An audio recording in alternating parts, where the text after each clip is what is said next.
Okay, so now that you've released the fat from the fat cell and it's circulating around the bloodstream, that's where the low intensity exercise comes in.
So you might be wondering, why have the specific order of the exercises go from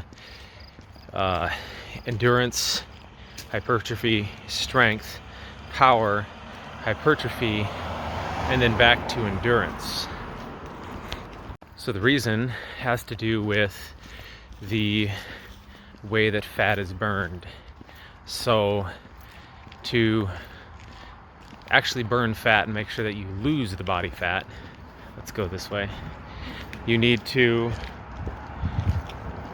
fat needs to be released from the fat cell, but then it's going to circulate around in the bloodstream, and if it's not used, it can just be deposited back into the fat cell. So you have two primary different types of body fat for our purposes here. You have visceral body fat, and then you also have subcutaneous, or the fat that is directly underneath the surface of the skin. The first type is easily burned through high intensity exercise. So things like sprinting, heavy weightlifting, Olympic weightlifting, lifting heavy objects and carrying them for a distance, kind of like in strongman type stuff.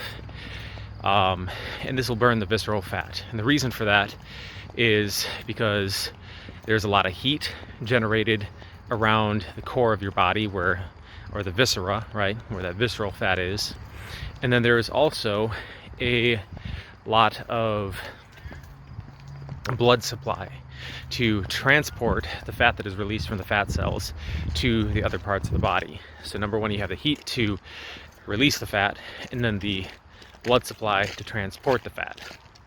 So when you warm up rapidly to that really high intensity heavy lifting, followed by power training, which is again another high intensity form of lifting, when you do that, you are releasing the fat from the fat cells, and you're also elevating levels of anabolic hormones, which also further facilitate to burn the fat. Things like human growth hormone and testosterone, also adrenaline, and even IGF-1, or insulin-like growth factor.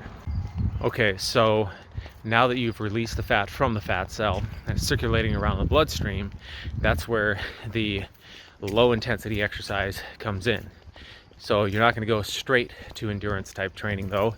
You're going to first touch on the more bodybuilding style training, right? So maybe hit some biceps curls, some direct tricep work, more isolation type exercises, right? And go from maybe in a pyramid style you could do as well if you have a lot of energy. If there's a lot of fuel to be burned off, you can start, and if you're new to this, maybe you start off hitting 10 to 15 reps, and then your next set you are increasing the weight slightly, maybe hit 6 to 8 reps, maybe hit a set of 3 to 5 reps and then come back down, or you can do multiple sets of 6 to 8, but basically go up, go down, low intensity, high intensity, come back down, and then you can go for a walk, spin on a cycle or something like that, and that should effectively help to burn up all of that circulating fat that is in the system. All right, guys, so hopefully it made a little bit of sense.